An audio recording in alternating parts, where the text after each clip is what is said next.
If you go to any interview, the first question would be, tell me about yourself. Okay, if you'd like to set yourself apart, don't give the ordinary answer of I went to this school and later I got interested in this undergrad major and I pursued my undergrad degree at this school and subsequently I learned about your position and that's why I'm here. If this is the answer that you give, you're pretty much like the 99% of the people the interviewer had seen. You can say these facts, but these facts are not what you are at your essence. So what you actually at your essence would be the beliefs that you have with respect to how you see work, how you see your life, and how you see people.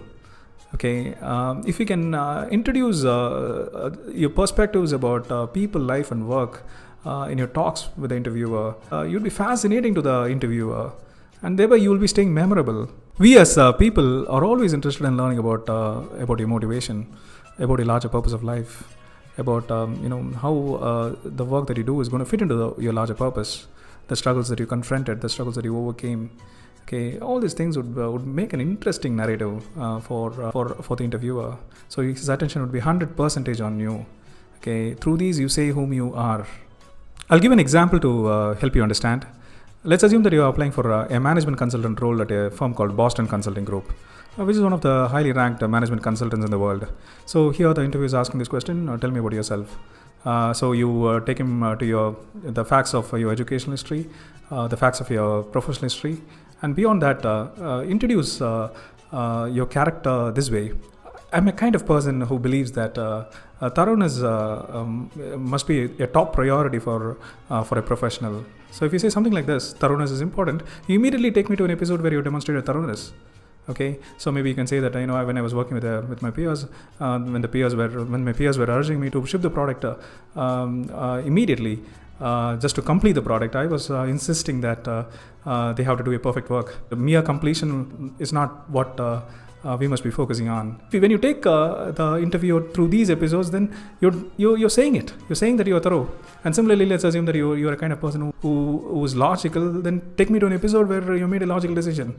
Maybe even when you were facing an emotional trauma, when you're expected to be derailed, still you are focusing on rationality, and you made a logical decision at that moment. And when you're looking things in retrospect, you feel delighted that you made a decision of that kind. When you take me to a personal example, you will be memorable. The best way to convince an interviewer is by taking him to a story, and through a story you tell that you have a trait. Okay, so that's what you should do. Even now I remember the story that is said by a person named Peter F. Drucker, who is a management guru. So he was saying that he was influenced by many people, or maybe I can say that he was inspired greatly by some individuals. And among the individuals were one person named Phidias. He was from the ancient Greece, a sculptor. Okay, so he says that the temple authorities in the ancient Greece, especially the temple authorities in the Parthenon temple, asked Phidias to complete a statue. Okay, so he completed the statue and he went down to these authorities and he produced the bill. So the authorities were saying that we're not going to pay you in full, but we'll be paying only 50%. So he was asking I have completed the whole job and you should be paying in full. Why you say that you will be paying only 50%? And he says that the front part of the statue can be seen by the people.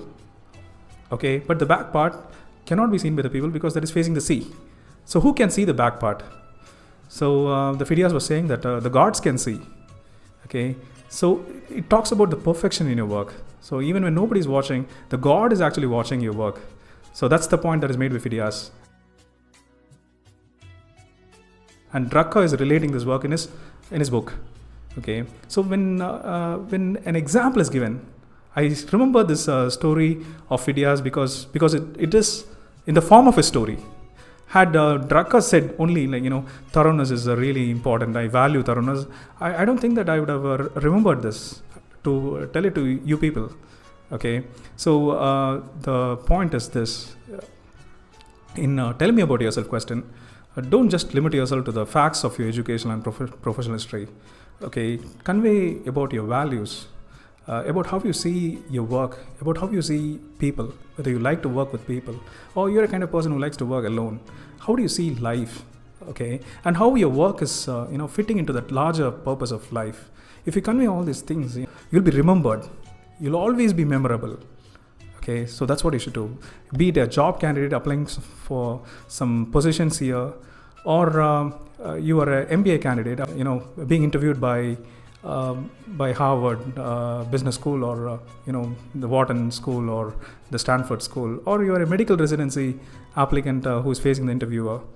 As long as your responses is full of like stories, and through stories you convey your values, you convey your skills, you will be emerging out as a very successful candidate.